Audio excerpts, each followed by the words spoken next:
Ever get that feeling when you're like enjoying a perfect San Diego evening, maybe grilling some dinner, and bam, you're suddenly under attack by mosquitoes? Oh, tell me about it. You swat a few away, but then that little nagging worry starts to set in, like, Yeah. what if they're carrying something? Right. Well, what was once just an annoyance is now, unfortunately, a bit of a reality check because dengue fever, it's not just a travel concern anymore. Yeah. It's hit home right here in San Diego County. And what's really got people talking is this isn't someone who picked it up on a trip to the tropics. This is local. Exactly. For the first time ever, a San Diego resident, someone who didn't even leave the area, contracted dengue right here in their own backyard, Escondido, to be exact. Which means that Aedes mosquito, the one that carries dengue, it's spreading it within our community. And that's a big deal. I mean, we've covered travel-related cases before, and there have been a number of them in the county already this year. But this changes things. So before we dive into the specifics of this case and what it all means, let's take a step back for a second. Can you give us a Dengue 101? What exactly are we dealing with here? So dengue, it's a viral infection, which means it's not like a bacterial infection you can just take an antibiotic for. Okay. And it's spread through mosquito bites, specifically those Aedes mosquitoes.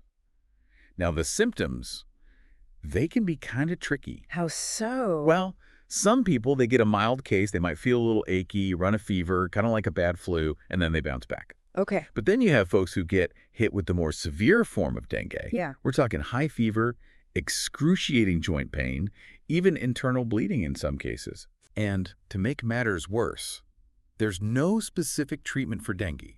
Doctors can only manage the symptoms while your body fights it off. So definitely not your average mosquito bite then. And this case in Escondido, it really highlights how this isn't some far-off problem anymore. The San Diego County News Center, they've been covering this closely, and they reported 49 travel-related cases just this year alone, and now this. It really makes you wonder, right? Is this a one-off thing or the beginning of a trend here in Southern California? Especially with those cases they had up in LA County. Exactly. And don't forget about Long Beach and Pasadena, too. They both had their first locally acquired cases just late last year, so dengue's definitely on the move. And we have to factor in climate change too, right? Right. As temperatures rise, that Aedes mosquito can survive in more and more places, spread to areas that weren't a risk before. So we could be looking at a perfect storm of factors here, potentially leading to more widespread dengue transmission. And that's exactly what we're going to unpack today. Using some really insightful information from the San Diego County News Center, we'll find out what the county is doing to combat this and, more importantly, what you need to know to protect yourself and your family.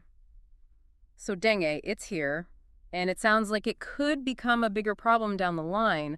But the good news is it seems like the Guinea is taking this threat seriously right now. Oh, absolutely. They're not just sitting back and letting this happen. They're actually being pretty proactive. Okay, good. So what are they doing? Well, for starters, in response to this recent case in Escondido, the county's vector control program has already started spraying for mosquitoes in the area. Spraying, huh? And how widespread are we talking? Like, is it the entire city? Well, according to the article, they're focusing on about 170 homes in the immediate vicinity of the case. Makes sense. So they're really doing their best to contain any potential spread. Exactly. But that being said, even if you're not in that immediate spray zone, there's still a lot you can do to protect yourself. Right. And this is where that whole Fight the Bite campaign comes in, right? It's not just a catchy slogan. No, not at all. This initiative is all about giving people the knowledge and the tools to take control of their own risk when it comes to mosquito bites. Okay, so walk me through it. What does Fight the Bite look like in our day-to-day lives? Well, the first thing is eliminating those mosquito breeding grounds around your house. Oh, you mean like standing water? Yes, even small amounts. We're talking flower pot saucers, clogged gutters, buckets, anything where water can collect. Even that little bit of water in the dog's bowl can be a problem if you don't change it regularly. You're telling me I need to be on like full-on mosquito patrol around my property? Oh, pretty much, yeah. Huh. Channel your inner Sherlock Holmes, get those magnifying glasses out, look for those easy-to-miss spots. Got it. So we've eliminated the breeding grounds. Now what? How do we keep those mosquitoes away from us? That's where clothing comes in. When you're outside, especially those peak mosquito times, like dawn and dusk. When those Eptes mosquitoes are out in force. Exactly. That's when you want to cover up. Long sleeves, long pants, light-colored, loose-fitting clothing. And don't forget the EPA-approved insect repellent. That stuff really makes a difference. Okay, so clothing, repellent. What about our homes themselves? What can we do there? Your windows and doors. Make sure those screens are in good shape. No holes or tears for mosquitoes to sneak through. And if it's hot, don't be afraid to crank up the AC and keep those windows closed. Good tips. So Fight the Bite is really about being proactive, making our homes and ourselves less attractive to those pesky mosquitoes. 100%. But let's talk a little bit more about those county-led mosquito control efforts, specifically the spraying they're doing.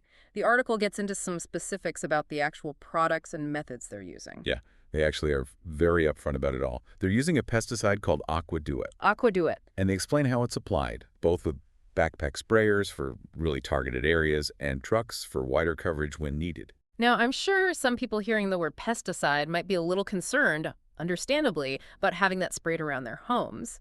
So what can you tell us about the safety of this stuff? Rightfully so, but the good news is Aqua Do It is EPA approved.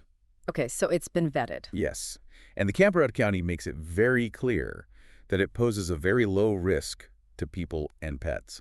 Plus, it dissipates really quickly, usually within like 20 to 30 minutes. So they're not just dousing the entire neighborhood in chemicals that linger for days on end. Nope. That's good to know. It sounds like they're really trying to be as measured and transparent as possible, and it's not like they just roll up and start spraying, right?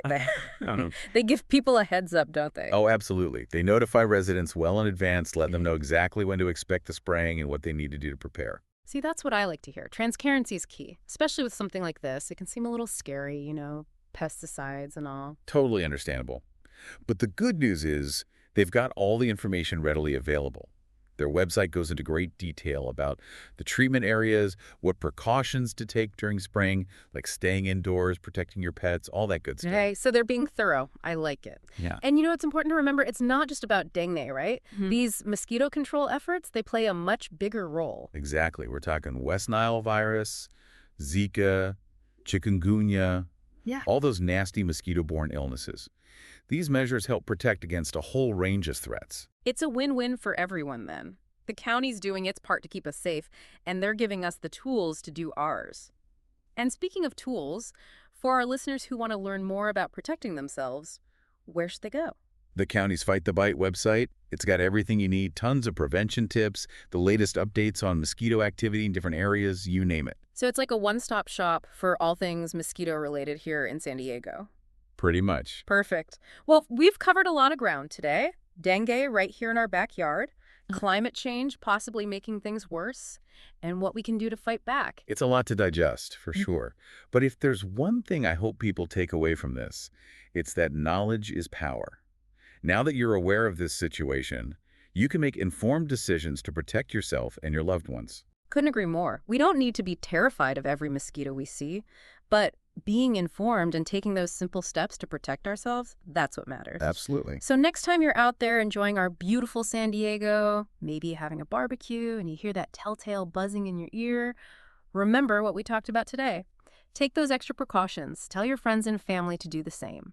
Let's all do our part to keep San Diego a fun, healthy, and most importantly, mosquito bite-free place to live. Until next time, stay safe and stay curious.